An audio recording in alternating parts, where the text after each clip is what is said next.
I got to get a water. Hold on one second. Okay, grab your water. Oh, sorry. Go ahead. I was just gonna say I hit the record button, just so Oh, you know. So, but there's no rush. There's no, okay. do your thing, and I'll just edit it to when you get Oh, back. okay. Yeah. Just need water. I have no electricity in the kitchen. What? Wait, what I have happened? What happened? I I had I was doing I was working outside and I was turning Mm, on the lights and there's been some electrical problems with the outside stuff yeah. and the so the outside electricity burnt the kitchen electricity. But Uh, fortunately not the stove or the okay. refrigerator. But now I'm just cooking in the dark. Oh man, just like the days of yore, cooking over Exactly. a fire. Well, yeah. Fortunately, you don't have to go that far, but yeah, I'm Well, sorry for you. I do Sorry to have hear it. I do love grilling, and I Hey, think you know.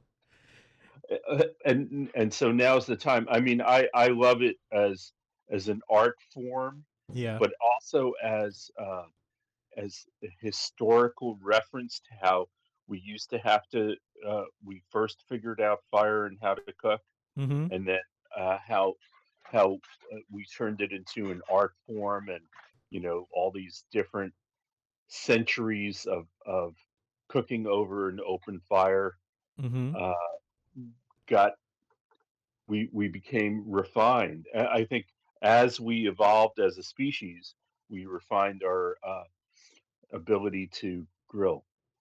Yeah, I think that was one of the major steps. That's like what because there's that thing that people get removed, right? What do they get? What do people get taken out?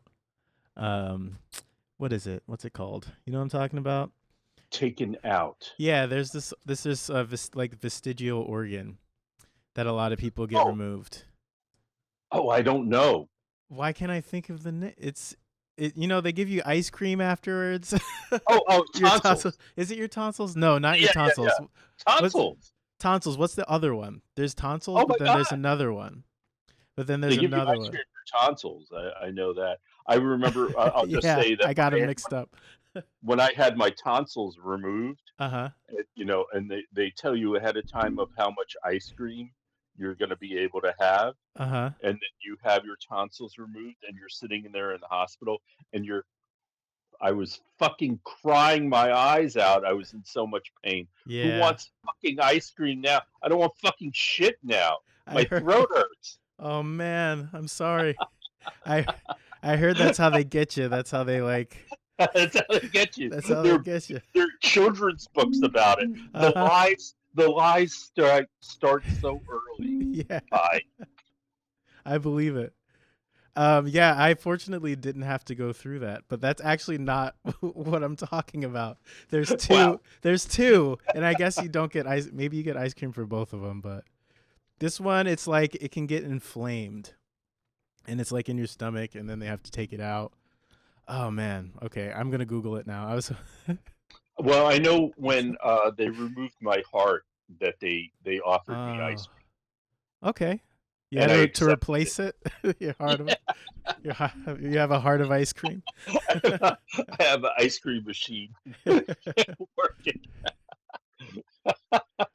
Times like these, it kind of feels like we could use it or we need it. We gotta harden our hearts for the times ahead. Well, hopefully not. Actually, hopefully we can figure a way around it. But I think that I don't know. I don't know. I know It's, down the line that mm, we're going to have an episode on ice cream this summer okay. as part of our a part of our thing. I wouldn't mind. Yeah. I'm going to start now talking a little bit about this because I have not a manifesto. I don't want to call anything I do anymore a manifesto because That's probably they good. tend to they tend to have a negative connotation about Yeah. manifestos now. I need another name for manifestos now because manifestos are typically for lunatics, and we're not lunatics. We're no crazier than anybody else. That's right. So I just wanted to say I'm going to read. Is that okay? Yeah, yeah. I'm going to read my non-manifesto. Well, let me do a quick intro for Oh, the okay. uninitiated, and then yeah, I'll let you go off to the races. Okay. Um, all right, ladies and gentlemen, if you're listening, welcome to Kill This Podcast. Yeah. Yeah. Can you hear that? Yeah. I Okay. love it. Okay. Cool. I got a soundboard in front of me. It's a good time. um, but We yeah. should when we get really serious, Uh-huh. like if we're ever talking about death or something, we should use the soundboards for the whole episode. Okay. All right. Yeah. I mean, recommend me some sounds, or if you can think of some sounds, send them to me, and I will throw it on there, and we can make All something the happen. cliche sounds. Yeah. I think I have. Yeah, I have some random ones, but yeah, I'm always looking for more ideas. Okay. So, ladies and gentlemen, thank you so much for being here. Again, this is Kill This Podcast with me, your host, Pi, as well as my co host, Larry Vortex, aka Larry Fisher, aka the lead of Faculty X, amongst other things. Today's episode, we're talking about, in particular, The Sirens of Titan by Kurt Vonnegut Jr., a delightful tome. Apparently, he wrote it or came up with the concept of it in a night, like at a party. He came up with the idea at a party or something like that. I saw it on the Oh, Wikipedia page. wow. Yeah, Do you right. know what else about that? I know a couple of things about the early days of that book too. That was Uh, that was what popped out at me from the Wikipedia page. I don't. Let me see if I can find.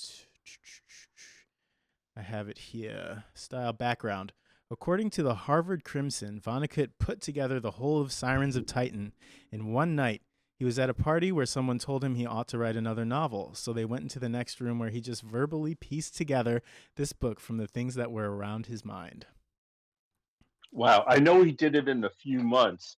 And do Mm-hmm. you know one of the uh, ways in which he was able to write it so quickly Mm-hmm. was that if you look at the characters in the book, they are his relatives. But maybe Ah, I'll get to that in a moment. I just okay. wanted to say I have my quick long introduction The floor to is yours, my friend.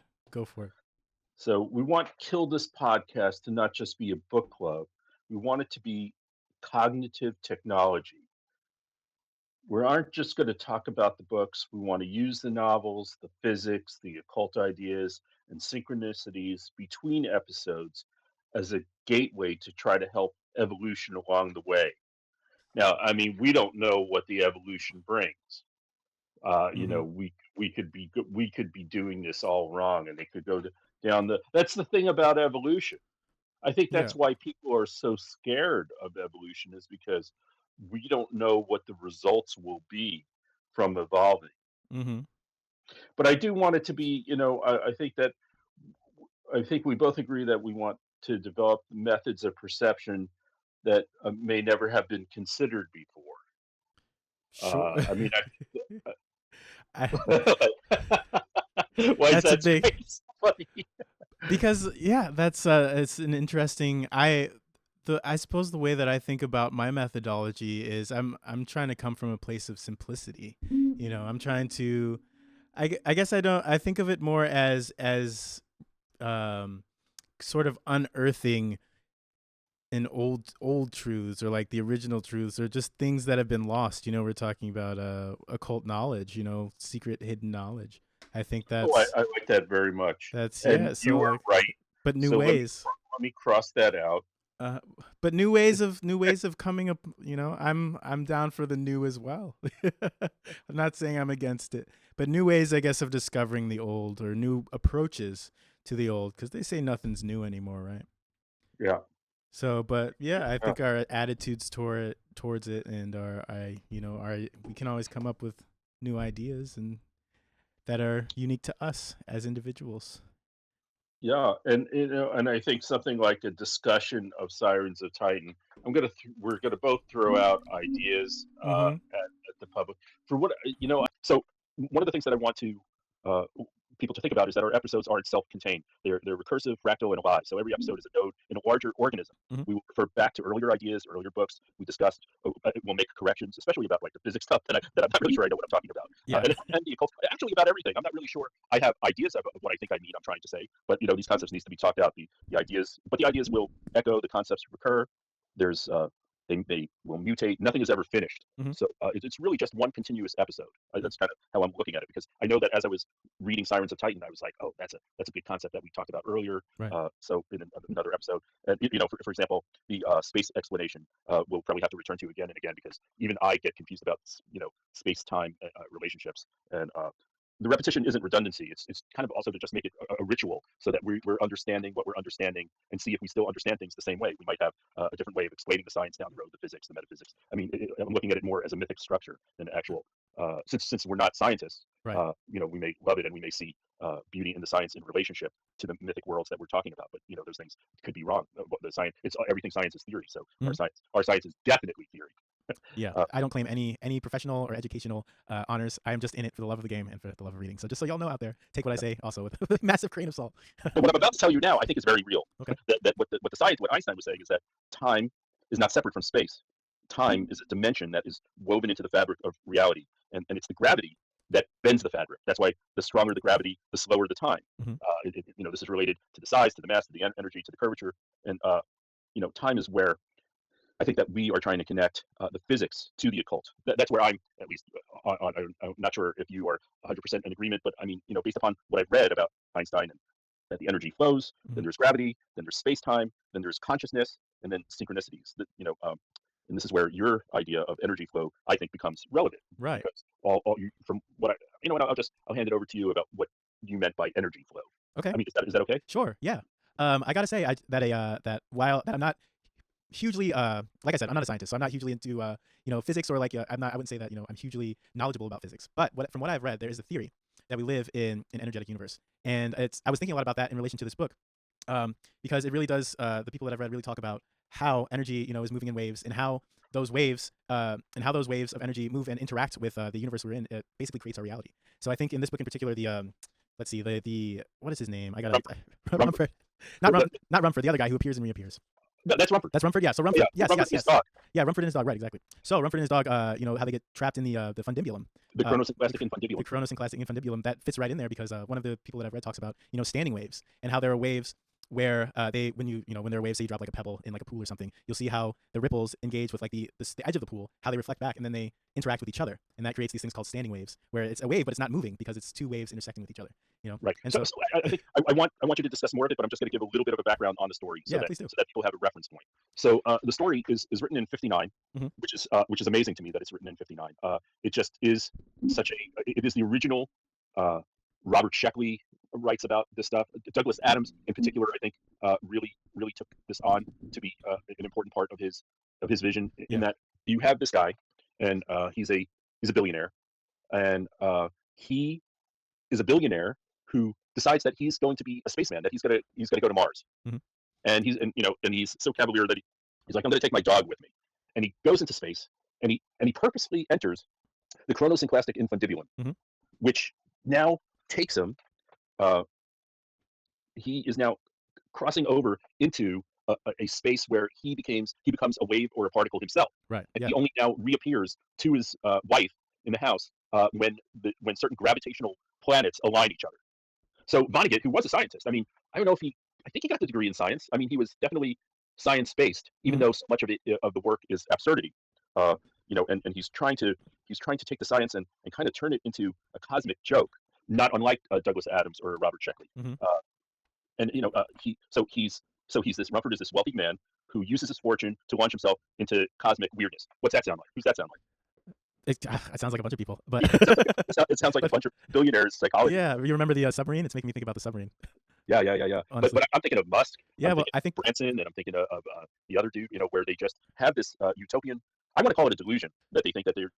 Where I don't know if they actually believe it, or they're just giving us. They know that the space race and the concept of living on other worlds is such a part of our growing up history, or it's so Mhm. much part of our culture, that they're trying to just give us the myth, this myth, Mhm. and that they think they're chosen geniuses and they think that we all have this desire to escape Earth. But the problem with the I was thinking Musk at first, and even Branson, but I think maybe less so Branson. But the reason I don't think it's Musk is because I don't think Musk would be brave enough to go to Mars. I think that I don't think he would do it.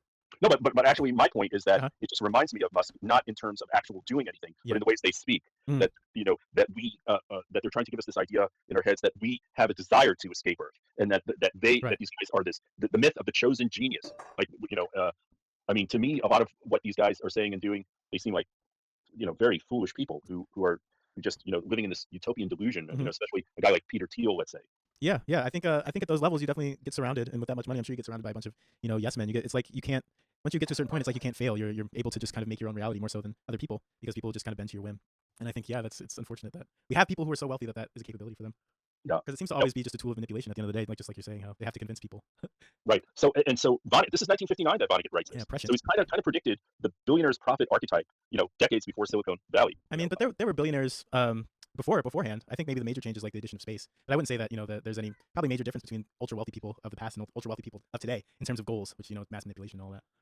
Yeah, no, certainly. Okay. And I just want to say one thing. I want to get to Vonnegut's family. Okay. This is kind of important. But Yeah. I do want to say, let's look at the timeline here. It's 1959. Mhm. The space race is on. And Vonnegut is someone who, just a little more background about him. He was in the war, Yeah. and he was at Dresden, and that's where the book Slaughterhouse-Five comes from. So he's aware of certain elements about how people are. But the real way, and I think why this book really resonated with me as a book about truths that he understood, was that his family, his grandfather was a billionaire, and or a million. I'm not sure how wealthy, but really wealthy. Like Vonnegut's name is on buildings throughout Indianapolis. Oh wow, I had no idea. And his father, that's his grandfather, and his father was an architect, but not as good an architect as his grandfather. So there's kind of like I started feeling once I knew this time around, because the first time around I didn't know this about Vonnegut and his family. Yeah. But it kind of, once I knew this, it felt like I'm reading a Eugene O'Neill play of Mhm. family. Like there's this idea, and they also lost their money during the Depression. And this book starts when? Right after World War III, not World War III, but another Great Depression, which is like a world war, I guess. Well, it leads to wars. Depressions definitely lead to wars. Or Yeah, are the so- result of wars. And so actually, so you have this built into the storyline of all this wealth and how his family, once they lost their money, his family, he didn't see his father as much. He was born at 22, so I know that and he had other brothers, and they told him that he was a mistake. Wow. He was an accident, which he was a kid and he didn't even know what that meant. But that resonates with you, Yeah. I remember, Yeah. when I think it was my mother was told that she was from gypsies or something, and I know that she talked about it, for forever, about that concept of when you think you're not who you are, which is probably something that even in this book he talks so much about free will in this book, Mhm. and I have to say, can you tell me what your thoughts are on free will, because I'd like to hear what you have to say before I give my opinion on Sure. free will. Sure. Oh man, that's kind of a big question though, huh? Yeah. That's why I'm putting it on you. Yeah, well, I honestly think that it's pretty simple. I think that we as human beings have the gift, or some might say the curse, of self-awareness. I believe that we of course repeat cycles, either put on us by our parents or society, of course. But I think that in our awareness of that, if we choose to pursue it, that is where free will lays. I believe that, I suppose, and in that would make free will a choice. I think we can choose to behave as if we have free will, which which is the reality that I suppose we can make of it what we will. But yeah, if that's my answer. Okay. Well, I'm going to go right to the book here, Okay. because let's go right to because in the book, Yes. from the beginning, you have this. So now this Rumford guy is a space traveler with his dog who just reappears when the stars and the planets are aligned in a particular way, and he appears to his wife in their mansion, and he tells you the whole plot of the story from the beginning. That's why there is no, you don't need a spoiler, any kind of spoiler over for this book, because they tell you what he says. You're going to Mars. You're going to impregnate my wife. You're going to have a kid. You're going to go and you're going to end up on a moon of Jupiter's. Yeah, I don't know if you remember, but when I texted you, I said you could probably get away with reading, the first chapter and the last chapter, because he's very open about it. I don't know if that's in the first chapter, but Yes, it is. It's very in the like first straight. chapter. Yeah, it's But very straight up. the thing about what I think you're right that you can do that if you are when I read this book first? When? In high school. And I want to give a shout out to my old teacher, Mr. Donlin, who he gave this book to us to read. Okay. Alan Weissman, who listens to this podcast, was in the classroom with me, and it was just for me. I had already been reading when I took the class. I was 15, so I already had been reading science fiction for a couple of years. But I know a lot of people were just like, "What the fuck is this book about?" Because if you are just, you don't, it's such a dark story, and it's actually sarcastic. And I think it has. So, and he's just, and you got these two rich guys. He invites this other rich guy to when he's going to appear. Malachi, what's his name? Not Constant, whatever. What's his name? Hold on. Malachi. It's Malachi. Anyway, this guy shows up, and first of all, the whole aspect It is of constant. It is now constant, constant. Yeah. yeah, and it is that they. Do you remember what's going on outside the mansion? Yeah. There's crowds. There's like crowds that come. Right. Why?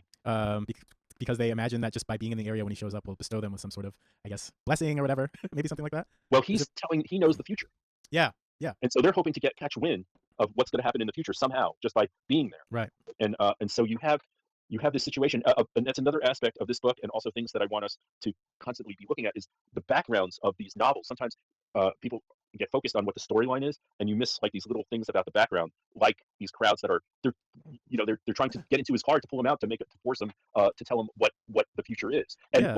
what happens when Malachi Constant hears the future? What does he do?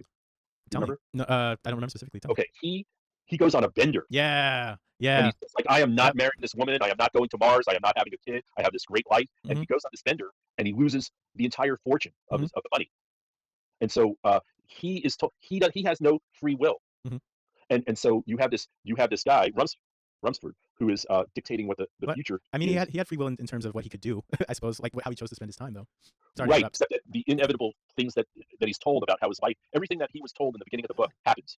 Sure. Yeah. He's going to Yeah. kill his best friend. He's going to do all these things, Mhm. and everything that he's told, he does, no Mhm. matter how hard he tries to make that not happen. Mhm. And he loses his fortune, and then so what I like about the background of these stories is that they let you see kind of what the psychic weather is and the symbolism, and Mhm.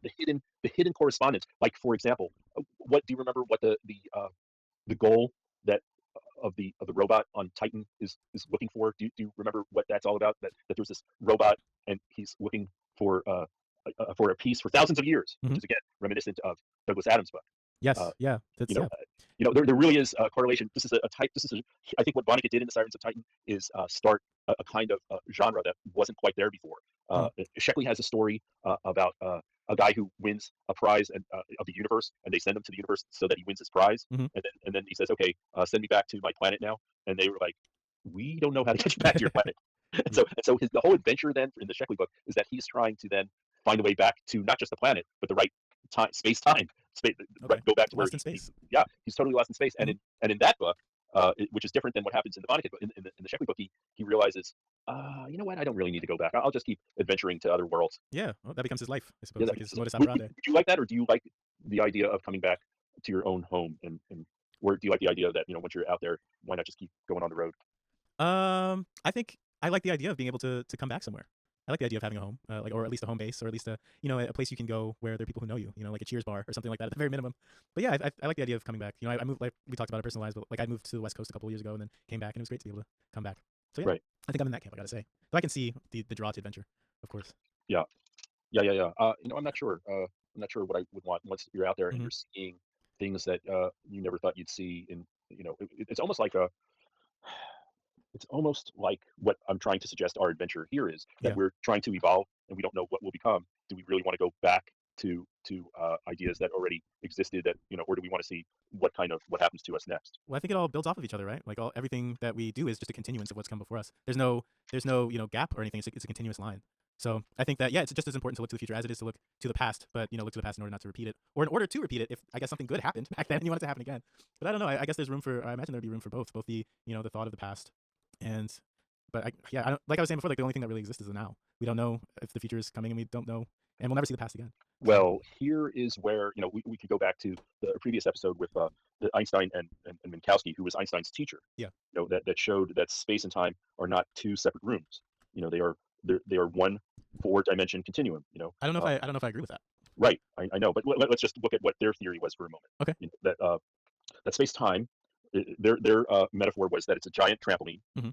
and if you put a bowling ball down on it, it sags. Mhm. And this bending of space-time is the gravity that is pushing us down into the trampoline. And Mhm. so that's when things are moving slower, and that's why atoms which are smaller, and is this energy flow that's traveling faster. But Edgar Allan Poe wrote a poem about space-time called Eureka in 1848, and then you have the time machine. So this concept of what they're saying is that space-time is up down, uh, backwards forwards, and what's the third? Up down, up down, up down, backwards forwards. What's the other fucking thing? What else is what's the third dimension there? The fourth You know, dimension? You oh, mean the third dimension? no, Diagonals? what is space? Back, Space-time is up down, left, backwards right, forward, back, left and right. left Yeah. and right, of course. That's Okay. the three dimensions, and the fourth dimension then is time. I think That's the fourth dimension. what I consider, and what I mean when I disagree is I think that we can also see time as like a function of movement, of travel. You know what I mean? Like we're on Yeah. this rock, we're traveling through the earth, and I believe that time is, a symptom, or is a symptom of that, of movement, because we can't go back to where we came from in the universe, or at least, I mean, not through our own personal power. So it's like, we talk about, is time real? Is time a concept? Or is it like a concept that's meant to describe something else? What do you think? Sorry. I think that the main thing is that I agree with these guys that it is one thing, and that's why in this book that Chronos and Plastic and Fundibulum is the trampoline that he's Mm. gone through, and why he's able to come back, because is he a wave or is he a particle? And that's kind of what I think Vonnegut was very smart and clever to be talking about in 1959. Even though, if you think about it, I mean, Einstein's theory is from 1911. There's all this mystery that is concealed within what those guys were saying, because I think they Yeah. were terrified of freaking us all out, because if the present and the future are the same, and really what I was saying last week, that the past is just our dead weight that we're just schlepping along with us. Everything that is from our past is essentially dead weight. That's just within our imaginations. I mean, that's something that we'll be continuously debating about. Oh That yeah, part. absolutely. I think that's a big part of how science and how so many people from the scientific world, from the physics world, how they became psychics, is because they believed in this concept, and so they could see the future because they had the math behind them to understand. Yeah, of course we can see the future, because the future is it's all one continuum. Well, yeah, and I also think that that's what we were made to do, or in order to exist in this world, that's what we have to do. Something I like to think about a lot is how our perceptions are on a delay. As Yeah. humans, nothing. At least they say that the most immediate sense is smell, but as humans, we don't really rely on smell as much as other animals. We rely on vision, which is just us seeing light particles reflected. So I forget how much of a delay it is, but there's like a slight delay between reality and what's going on. But we have to live in this world as if everything is. We need to act as if things are instantaneous. So even by just existing in this world, we are constantly predicting the future, because we have to. Our bodies do it automatically. We all feel like we're living in the moment, but we're all living at a delay. Yeah. Well, survival too, right? Yeah, That's where absolutely. survival. I think Although I think it's all future.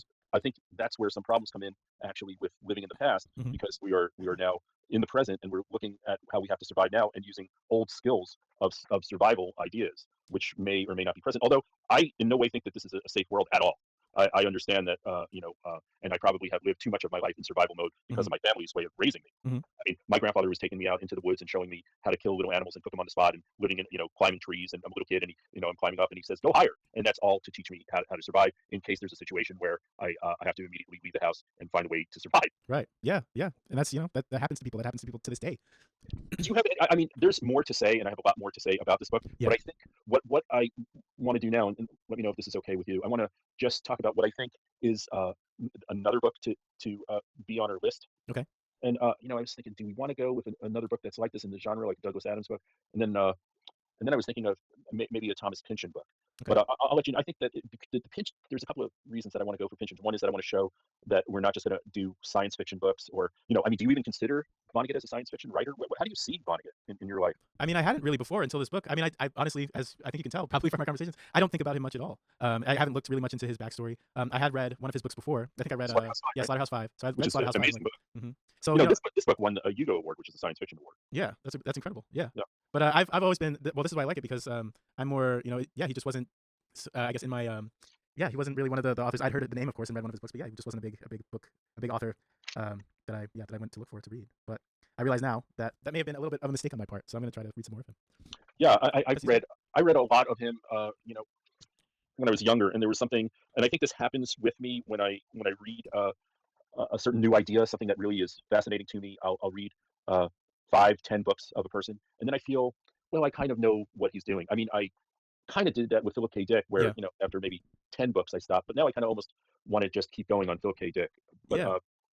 so I'll talk to you about what direction I think we can figure out what book we want for next week. But I think it might be a Pynchon book. We'll see. But Okay. before we leave today, I wanted to talk a little more about egregore, and Yeah. what that is. Could- That Can I just make a final sure, of course. Sorry. I really liked what you were saying about the connection to free will to the book The Sirens of Titan. And I don't want to get any, I don't want to give anything away to anybody who might be listening. Go ahead and read the book. It's got a great ending of anything. I wouldn't say great. It's got a bittersweet ending, but the reveal. It's so fucking dark. Yeah. It's a great. He is funny. Yeah, he he's knows how to do it. He knows how to take, one of my basic axioms I think I spoke about before is, my whole goal is to go from the sneer of contempt to the frivolous smile. Absolutely. And this man is one of the best men for that. Mhm. He really knows how to do that. And then I think he taught like other writers like Sheckley and Douglas Adams how to do that. Yeah. And inspired me, I think. I mean, remember, I was reading him at a very young age, Mhm. and so I think that his influence has stuck with me, and an influence that in now rereading the book, Remember, I read that book in 1975 Mm-hmm. in a classroom with my buddy Alan Weissman, and I wonder how much he remembers of the book. I You hope have to ask him. I hope he puts something in the comments about that. So you know, and so what another. I want to talk to you, like what I said about egregores. Now, do you remember what I told you about egregores before? I didn't say what I was gonna say. What I wanted to say. Oh, sorry. I'm so sorry. I'm It's so okay. sorry. It's okay. My apologies. No, it's okay. I adore your passion. I really do. Yeah, no, I just wanted to say in terms of free will, I don't want to ruin the ending of this book for anybody, but it does really go into, the concept of free will. And so I just, for my final thing that I want to say about free will is I think that we all, the reality of our existence on this planet is we all have these moments that we're not going to be able to get away from, whether it be the death of loved ones or the death of ourselves. These are things that we can never escape and we know they're going to happen to us. So if we have these situations that we know that, I think that the reality is free will sits in what we do while we know, what is going to come. While we know the future, we have an idea what's going to happen in the future. What we decide to do, in that time is really what's important, whether that be actual free will or not. I think that's, our human experience and that we experience free will. But Yeah, go ahead. I think we'll I'll leave it there for today, Okay. and then we'll give people like a week or two to, if they want to read the book, they can read the book, and then we're going to totally do a spoiler alert on the ending of the book. Okay. Yeah, we'll give you time. We'll give you time, folks. Give you time. If you're warning here, You let us know. please, please do. Yeah, in the comments, put I need more time to read the book. Yeah, yeah, It is a good surprise ending. Yeah. It's, But I would really like to, further delve into this, into the cult, the hidden knowledge, the how we can figure out, or how we can look into the future, because I feel like we already, that's part of our experience, and right. so Well, the more we delve into it. I was thinking how what I was saying, that we might not be able to predict the future, but by just thinking that we can evolve, that we can see the future, we can add concepts, to the future, that. So I was thinking that we could become. There's a Stanislaw Lem book that we'll get to eventually called Futurological Congress, and that's also an amazing, absurd book. But I just, for the time being, I just like the idea of calling ourselves that the egregore that I want to start is called is for Futurological Congress, and that we're not bureaucrats, we're just we're imaginative operators, and that we are just trying to see what we can do to help create a situation in this world right now Mhm. that has nothing to do with algorithms, that has nothing to do with corporate surveillance. It doesn't even have anything to do with social media. So here we are on social media, and I want to say that one of the things that I'd like to see the idea about is that we are creating here a secret renaissance that's blooming in the dark. And so if you call everyone who's listening to this broadcast can now call themselves a futurological congressperson. That everyone here is a futurological congressperson, and that your goal is to now create a 25 person imagination group under the banner of Futurological Congress. You can call yourself whatever your group wants to be, and these groups can be bands, or you can do speculative fiction salons like this podcast, but you're doing it in groups of 25. You can have noise ritual orchestras, or a think. I like to call it not think tank, but think tanking, so that it always has a comic edge to it, and that each of these Futurological Congress cells is a temporary autonomous zone of imagination. It's a universe where reality hasn't been written yet. So, and that the idea of keeping it secret into small groups of 25 people is to freak out the corporations and the people in charge. Because when you do something as openly as what we're doing now, we can be easily cut down. But if the message is, don't do what we're doing. Go start a cult, guys. Yeah, go start a cult. Go start a But cult. you know how you tell if you're in a cult or if you're not in a cult? How? Can you ask questions? If you can ask 4 questions, if you think you might be in a cult and you're not sure, you're trying to find out, just keep asking questions. If you can ask 4 questions about truth about stuff, and you get a real, if you feel uncomfortable about asking the questions, you're in a cult. Mhm. If everyone is already on the same page about something and you don't know what's going on, just see if you can ask 4 questions. 4 And, questions. Are they specific questions or just 4 questions in general? ask the 4 questions that they ask at Passover. I don't know. Okay. Solid. No, you want to see if you are. I think this is the real answer of whether or not you're in a cult or not. Uh-huh. Is if you are allowed to ask any 4 questions and you get decent answers that aren't like trying to make you feel bad or stupid. Okay. And so that's really what I'm suggesting here, is that people start these small groups, and every now and then you can have a pop-up show, or you can do something. But the idea is that whatever you are creating, whatever you are forming that's new, you're kind of keeping it kind of secret and hidden. There was a reason why there were all these secret groups and stuff, and it's because they wanted to be able to make sure that they were protecting what they were trying to create, Mhm. which is what an egregore is. It's an attempt. Yeah. It's a collective psychic entity. It is a thought being. It's like a guardian spirit of creativity. Yeah. That is how everything that we have, from sports teams to political institutions to every religion, started as kind of this kind of simple way. Yeah, it's incredibly effective. We are very social beings. And I just want to say that maybe not a lot of people know this, but the origin of the word cult is it's Latin. It's based off the Latin word for belief, or no, sorry, the Latin word for worship. Oh, wow. Yeah, and so I was reading about, you're talking about egregore, which I guess is the power of collective belief. The group of Yes. people coming together, and so Yes. that's the original meaning of a cult, is just a group of people who come together and believe and are able to create egregores. Yeah. I don't necessarily see cult as a bad word or a dirty word, because the original meaning of it goes back to what we're all kind of meant here to do, which is create a community, create reality from our shared belief systems together. That's what society is. So they can be good, they can be bad, but I think we have to be aware of what can make it bad and what can make it good. And now I think I really have a true answer for people of how to find out if they're dealing with a cult or not. If you are not allowed to ask questions, like maybe 4 questions isn't enough, but if anyone ever stops you from being allowed to ask questions, Mhm. it's probably a cult. Yeah, I think that's a really good sign. So, So don't do that, guys. Start good ones. unless you want to just join our cult and give us your money. I mean, yeah, that works too, folks.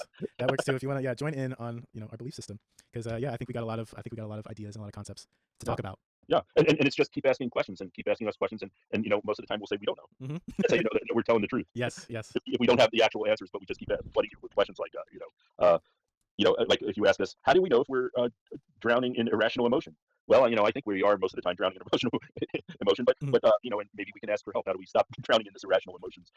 Is evolution over? Well, I don't know. I hope we're just in mid transformation. Yeah, I hope we're just sitting in a standing wave. Yeah. And But I do think that one of the true answers for a future that will just drive at least corporate, if we just let people think that there are all these secretly built alliances of bands and friends, and that people have long-term plans for forces that we don't even care if they exist. We're willing to work together for generation after generation for centuries Mhm. before we reveal what our plan is. I think that would drive a lot of people crazy.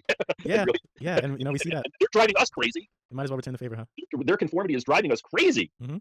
Yep. So let's try to. I'm all for driving conformists crazy. Yes, please. I believe that's a wonderful note. I think that's a great note to end on. Really, let's drive these Yeah, conformists crazy. I believe this is how civilizations are secretly rebuilt, Mhm. in small groups of 25 people or less. Well, yeah, I Just feel like work together. revolution is inevitable.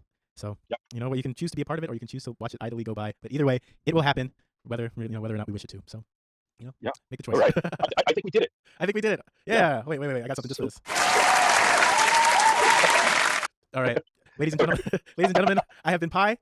And I've been Larry. Yeah, this has been Kill This Podcast, available where all your finest podcasts are purveyed. Please like, comment, share, subscribe, and we'll catch you on the flip side. Stay on the line after you end it. I want to just talk to you for a minute. You got it.